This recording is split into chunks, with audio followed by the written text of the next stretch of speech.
আলাইকুম, ক্রেজি স্টাডিতে স্বাগতম। আজকে আমরা গণিতের বাকিগুলো দেখব। দল শূন্য মূল্যায়ন, দল 1, দল 2, দল 3কে মূল্যায়ন করবে দল শূন্য। দ্বিপদী রাশি 2, 6 মানে আপনাদের বই একটা দলগত কাজ ছিল, সেটি আপনারা দ্বিপদী রাশিগুলো চিহ্নিত করবেন। উপস্থিত বাস্তব উদাহরণ মূল্যায়ন সম্পূর্ণ সঠিক হয়েছে, এটা আমরা অন্য ভিডিওতে দেখিয়ে দিব। তোমাদের মূল্যায়নের যুক্তি, একটি চলক বিশিষ্ট দ্বিপদী রাশির যথাযথ ব্যবহার হয়েছে। এটা এখানে বসবে, এটা ওইখানে বসবে।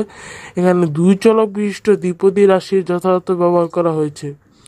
এখানে ডট ডট মানে এক চলক, বাকি এখানে দেওয়া আছে সব এখানেই থাকবে। এবার একটা বাস্তব উদাহরণ দিতে বলা হয়েছে। কলমের সংখ্যা পেন্সিলের দ্বিগুণ অপেক্ষায় বেশি। তারপরে আমরা যদি 6 নাম্বারটা দেখি, টেবিলের দৈর্ঘ্য তার প্রস্থ যত তার তত গুণ অপেক্ষা 1 ইঞ্চি কম। সুমির কাছে হিমির 3 গুণ অপেক্ষা 3টি চকলেট কম আছে। এভাবে আমরা ছকটি পূরণ করেছি। আসসালামু আলাইকুম।